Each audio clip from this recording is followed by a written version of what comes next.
Welcome to लिबायोज। और आज का जो ये टॉपिक है PYQ लैब असिस्टेंट में PGT TGT और राजस्थान लैब असिस्टेंट का जो एग्ज़ाम आने वाला है उसके लिए भी आप सभी के लिए बहुत इम्पॉर्टेंट है। ये जो टॉपिक है आज का वो टॉपिक है वायरस एंड इसमें कुछ PYQs भी हैं, लेटेस्ट PYQ भी है जो हाल फिलहाल के एग्ज़ामिनेशन में आया हुआ है यूपी का। ठीक है, तो चलिए हम लोग शुरू करते हैं इसमें कि कौन कौन सा क्या इंपॉर्टेंट क्वेश्चंस है और कुछ खुद से भी मैंने इसमें डाला है। तो चलिए देखते हैं यहाँ पे कि सबसे पहला क्वेश्चन है कि which of the following chemical interferes with virus multiplication. ठीक है, इसमें से कौन सा ऐसा रसायन है जो कि वायरस के गुणन में हस्तक्षेप करता है, मतलब एक तरह से हस्तक्षेप मतलब इंटरफेयर करने का काम करता है। ठीक है, तो जल्दी बताइए यहाँ पे अगर आपको पता है तो ऑप्शन अपने से भी टाइप कर सकते हैं, पहले से भी आप अपने से अंदाज़ा लगा करके फटाफट ऑप्शन में कमेंट में आप ऑप्शन लिख करके बता सकते हैं। ठीक है, तो चलिए इसका सबसे पहला क्वेश्चन का पहला आंसर ही होगा ए, एसिटोमाइसिन डी। ठीक है, क्या होगा? एसिटोमाइसिन डी होगा। ओके, चलिए नेक्स्ट क्वेश्चन में यहाँ पे मूव करते हैं हम लोग यहाँ पे कि जो वायरस हैं, ठीक है, viruses synthesize their protein codes. मतलब जो वायरस होता है ना, वायरस समझ रहे हैं, वायरस का स्ट्रक्चर तो पता होगा, ये हो गया वायरस। ठीक है, ये वायरस का यहाँ पे स्ट्रक्चर है इस तरीके से, ये इसका टेल हो गया। ठीक है, अब इसके अंदर में जो न्यूक्लिक एसिड होता है तो ये हो गया इसका क्या, बाहर वाला प्रोटीन कोट हो गया, ये बाहर वाला, ये अंदर वाला क्या हो गया, जीनोमिक, यहाँ पे जीनोमिक मटेरियल हो गया ये, और ये हो गया प्रोटीन कोट हो गया। ठीक है, और ये इसका टेल हो गया। तो यहाँ पे यही क्वेश्चन पूछा है कि जो वायरस है वो कहाँ पे अपना प्रोटीन कोड का निर्माण कहाँ पे करता है, मतलब कि इनसाइड दी होस्ट सेल या आउटसाइड दी होस्ट सेल, मतलब कि सेल के अंदर में जा कर के करता है, सेल के बाहर करता है, या दोनों जगह पे करता है, अंदर बाहर, या फिर इनमें से कोई नहीं, ये बताना है आपको। ठीक है, आया बात समझ में? तो इसका आंसर क्या होगा? Inside the host cell, option number A ही होगा। ठीक है, आगे बात समझ में? 2 का भी आंसर यहाँ पे ए होगा। ओके, चलिए अब यहाँ पे क्या है कि थर्ड का यहाँ पे आपको आंसर देना है। Okay, clear? थर्ड में यहाँ पे क्या है कि which one of the following is double strand RNA। Double strand मतलब समझ रहे हैं, जैसे कि हम लोग को पता है कि जो न्यूक्लिक एसिड होता है DNA इस तरीके से अगर है वो हेलिकल फॉर्म में, तो ये क्या है, ये डबल स्ट्रैंड में है। ठीक है, अगर ये सिर्फ एक है तो इसको बोलते हैं क्या, सिंगल स्ट्रैंड। क्या बोलते हैं इसको? Single strand. ठीक उसी तरीके से RNA भी सिंगल स्ट्रैंड RNA होता है। ठीक है, और डबल स्ट्रैंड जिसको dsRNA कहते हैं, डबल स्ट्रैंड RNA। तो आपको यहाँ पे क्वेश्चन पूछा गया कि इसमें से कौन सा वायरस के पास में डबल स्ट्रैंड RNA है, डबल स्ट्रैंड RNA वायरस है, यानी उसका जेनेटिक मटेरियल डबल स्ट्रैंडर्ड होगा। ठीक है, RNA, और पता होना चाहिए कि वायरस में ही RNA और DNA कोई भी हो सकता है जेनेटिक मटेरियल, चाहे RNA भी हो सकता है चाहे DNA भी हो सकता है, लेकिन ये सिर्फ और सिर्फ ये खासियत किस में है, वायरस में ही। लेकिन ये भी कभी गलती नहीं कर दीजिएगा कि दोनों नहीं बोल देना है कि वायरस भी DNA भी एक ही साथ एक ही वायरस के अंदर में, ऐसा नहीं है। ठीक है, तो इसका भी आंसर क्या होगा, रोटा वायरस होगा, ऑप्शन ए। ठीक है, आगे बात समझ में, रोटा वायरस। चलिए वायरोइंस क्या होते हैं, वायरोइंस क्या होते हैं यहाँ पे आपको बताना है। वायरोइंस क्या होता है यहाँ पे वो चीज़ बताना है। न्यूक्लिक कैप्सिड है कि कैप्सिड है कि न्यूक्लिक एसिड है या नन ऑफ दीज। वायरोइंस क्या है यहाँ पे, तो आपको यहाँ पे क्या है, न्यूक्लिक एसिड पहले, सॉरी न्यूक्लियो कैप्सिड है ऑप्शन ए में, फिर बी में यहाँ पे क्या है, कैप्सिड है, सी में यहाँ पे न्यूक्लिक एसिड है, एंड डी में यहाँ पे है नन ऑफ दीज है। वायरोइन समझ रहे हैं ना, वायरोइन किसको बोलते हैं, एक कंप्लीट वायरस को कहते हैं। तो इसमें क्या होगा यहाँ पे, ऑप्शन ए न्यूक्लिक, यहाँ पे क्या होगा ऑप्शन ए में न्यूक्लियो कैप्सिड होगा। ठीक है, आगे बात समझ में? स्मॉल पॉक्स किससे होता है, ध्यान से सुनिएगा, स्मॉल पॉक्स किससे होता है, वायरोला से, एडिस से, कि कॉक्सिला से, या फिर फ्रेंचिसिला से। ठीक है, फ्रेंचिलेला से। ओके, फ्रेंसिला, इसको फ्रेंसिला बोल रहे हैं। ठीक है ना, ये ऑप्शन आंसर नहीं है। ठीक है, यहाँ पे पूछा गया कि किससे होता है, स्मॉल पॉक्स किससे कॉज्ड होता है, तो याद रखना स्मॉल पॉक्स किससे होता है, वायरोला से। ठीक है, क्या होगा यहाँ पे, वायरोला। Okay, option number question number 6। चलिए यहाँ पे क्वेश्चन नंबर 6 है कि which of the following does not have cellular organisation. इसमें से कौन सा है जो कि सेलुलर ऑर्गेनाइजेशन जिसके पास में देखने के लिए नहीं मिलता है। ठीक है, तो ऑब्वियस सी बात है इसका ऑप्शन बी होगा, यानी वायरस होगा, ऑप्शन बी 6 का बी वायरस होगा। पायरोइंस क्या होते हैं, याद रखिएगा पायरोइंस क्या होते हैं यहाँ पे। तो पायरोइंस सिर्फ और सिर्फ यहाँ पे क्या होता है, इसमें पायरोइंस में आपको देखने के लिए मिलेगा, तो पायरोइंस में आपको सिर्फ और सिर्फ आरएनए देखने के लिए, सॉरी प्रोटीन देखने के लिए मिलेगा पायरोइंस। पायरोइंस मतलब क्या होता है ना कि ऐसा प्रोटीन का स्ट्रक्चर, ठीक है, ऐसा प्रोटीन का स्ट्रक्चर, ये सिर्फ और सिर्फ क्या है, ये सिर्फ और सिर्फ प्रोटीन है, ठीक है ना। और ऐसा प्रोटीन का स्ट्रक्चर जिससे आपको बीमारी हो सकता है, क्या हो सकता है, बीमारी, तो उसी को पायरोइंस बोलते हैं। क्या बोलते हैं उसी को, पायरोइंस। तो इसका ऑप्शन 7 का डी होगा, ठीक है।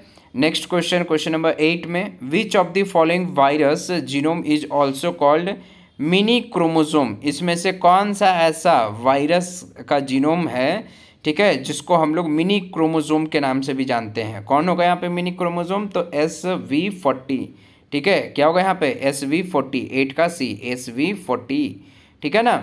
नेक्स्ट क्वेश्चन कि वायरस इन्फेक्टिंग अ बैक्टीरियम, यानी कि जब वायरस, कौन सा ऐसा वायरस का ग्रुप, अगर मान के चलिए कि एक ऐसा वायरस का ग्रुप है जो सिर्फ और सिर्फ ना बैक्टीरिया को ही इन्फेक्ट करता है, तो वैसे वायरस को क्या कहते हैं, बिल्कुल पता होगा आपको।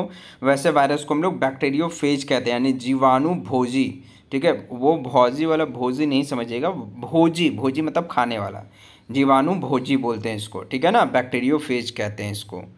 ओके, आगे बात समझ में। क्वेश्चन 9 का बी होगा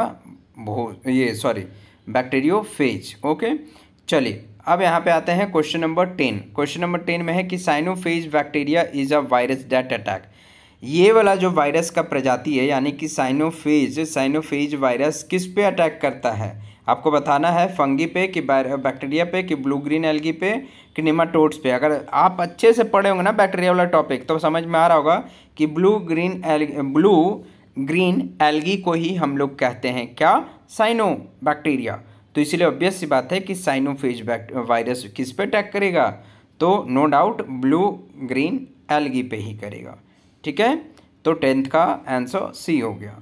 चलिए next question, viral capsid is made up of, viral यानी जो वायरस का कैप्सिड होता है, यानी बाहर वाला कवच होता है, जैसे कि ये इसका बाहर वाला कवच, ये वायरस है, बाहर का ये कवच है, इसमें क्या है, इसका जेनेटिक मटेरियल है, इसके ऊपर में भी एक कवच होता है जिसको हम लोग न्यूक्लियर इन्वेलप कहते हैं। क्या बोलते हैं, न्यूक्लियर इन्वेलप, ठीक है ना, याद रखिएगा। ये हो गया कैप्सिड, इसको बोलते हैं क्या, कैप्सिड, इसको बोलते हैं अंदर वाला को कैप्सिड बोले, बाहर वाला को क्या बोल रहे हैं, इस बाहर वाले को हम लोग बोलते हैं ये सेल इन्वेलप कहते हैं इसको। क्या बोलते हैं इसको, सेल इन्वेलप कहते हैं, ठीक है, सेल इन्वेलप कहते हैं।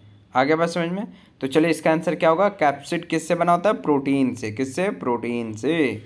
ओके, चलिए नेक्स्ट क्वेश्चन, क्वेश्चन नंबर 12।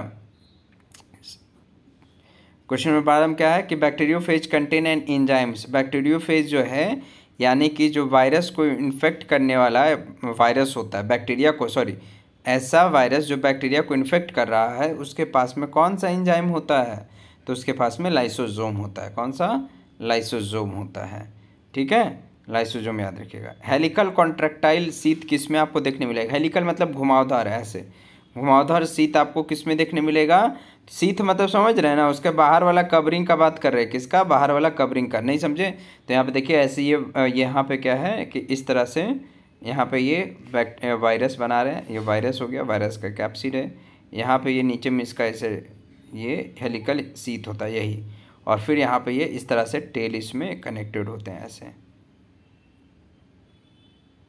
आगे बात समझ, यहाँ पे न्यूक्लिक मटेरियल होता है ये वायरस का, ठीक है, इसी को बोलते हैं क्या है, contractile sheath, helical contractile sheath, helical का मतलब इस तरह से राउंड राउंड, ओके, जिसको हम लोग क्या बोलते हैं, किसके पास होता है, ये बैक्टीरियोफेज के पास में होता है, ठीक है, 13 का डी।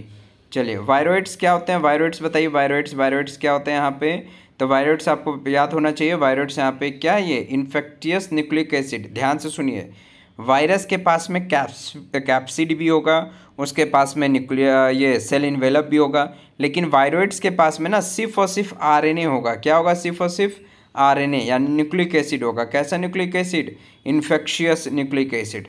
तो यहाँ पे इसका ऑप्शन क्या है, आरएनए तो कहीं ऑप्शन में दिया नहीं, तो आरएनए भी क्या, न्यूक्लिक एसिड है, लेकिन कैसा न्यूक्लिक एसिड, इन्फेक्ट करने वाला। तो प्रोटीन तो होगा नहीं वायरोइड्स में, न्यूक्लियो प्रोटीन तो होगा नहीं, तो क्या होगा यहाँ पे, न्यूक्लिक एसिड ये होगा, ये भी होगा नहीं, तो ऑप्शन नंबर सी होगा, वायरोइड्स का क्या होगा यहाँ पे, ऑप्शन नंबर सी होगा, ठीक।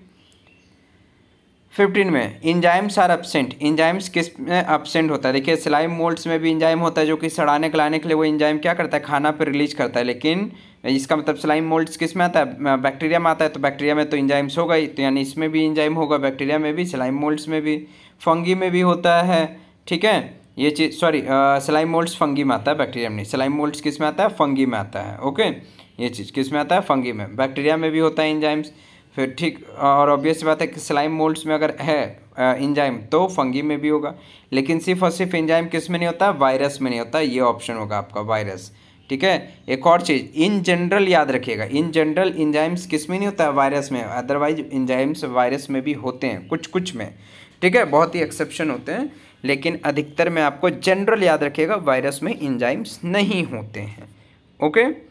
चलिए फिर यहाँ पे आइए 16th क्वेश्चन, टर्म वायरस देने वाले कौन साइंटिस्ट यहाँ पे थे, टर्म वायरस, पहली बार वायरस का जो वर्ड है वो कौन दिए थे, BMW बेजरिंक, ठीक है, बेजरिंक, ठीक है, BMW इनका पूरा नाम है, बेजरिंक, ठीक है, ऑप्शन बी। नेक्स्ट क्वेश्चन में चलिए हम लोग बढ़ते हैं, एक एग्जाम्पल, प्लांट वायरस का एग्जाम्पल, बहुत इंपॉर्टेंट, प्लांट एग्जाम्पल का वायरस यहाँ पे कौन है, TMB, टोबैको मोजाइक वायरस, ठीक है, यहाँ पे टोबैको मोजाइक वायरस याद रखिएगा, टोबैको प्लांट में ये वायरस लगता है, टोबैको मोजाइक वायरस याद रखिएगा, ओके। एंड फिर उसके बाद में लास्ट क्वेश्चन है इसका, जेनेटिक मटेरियल ऑफ TMB का जेनेटिक मटेरियल यहाँ पे क्या होगा, यहाँ पे TMB मतलब समझ रहे हैं ना, टोबैको मोजाइक वायरस का जेनेटिक मटेरियल यहाँ पे क्या आपको देखने के लिए मिलेगा कि DNA है, यहाँ पे RNA है, क्रोमोजोम है, कि नन ऑफ दीज है इसमें से। तो याद रखिएगा कि प्लांट में अधिकतर जो वायरस होता है, मतलब प्लांट को DNA वाला भी होते हैं, लेकिन यहाँ पे आपको याद रखना है कि टोबैको मोजाइक प्लांट में जो वायरस उसको इन्फेक्ट कर रहा है उसका जेनेटिक मटेरियल RNA होता है, क्या होता है, RNA, ठीक है ना। आगे बात समझ में, 18 का ऑप्शन सी। तो आज का क्वेश्चन यहाँ तक है, ठीक है ना। नेक्स्ट क्लास में, नेक्स्ट सेशन में हम लोग बैक्टीरिया के ऊपर में करेंगे, ओके। इसी तरह से अब मैं माइक्रोबायोलॉजी का एक एक पोर्शन लेके आऊँगा, क्योंकि माइक्रोबायोलॉजी से ना बहुत क्वेश्चन आ जाता है, बनने का बहुत ज़्यादा चांसेस रहता है लैब असिस्टेंट का एग्जाम में। तो इसी तरह से ये क्या है कि अब मैं जल्दी जल्दी लाते जाऊँगा यहाँ पे आप सबके लिए ये बैक्टीरिया के ऊपर में भी क्वेश्चन मैं लाऊँगा, ओके। आगे बात समझ में, तो चलिए मिलते हैं नेक्स्ट वीडियो में, नेक्स्ट टॉपिक के साथ में, PYQ सेशंस के साथ में, ठीक है। तो इसी तरह से आप सभी लोग जुड़ते रहिएगा, अगर क्वेश्चन अच्छा लगा तो बस एक सब्सक्राइब करके चले जाइएगा, ठीक है, जुड़ जाइएगा। अदर स्टेट का एग्ज़ाम के लिए भी, लैब असिस्टेंट का अदर स्टेट में भी जो आने वाली है उसमें भी आपको काम आएगा, ठीक है, ये चीज़। तो चलिए मिलते हैं नेक्स्ट वीडियो के साथ में, थैंक यू।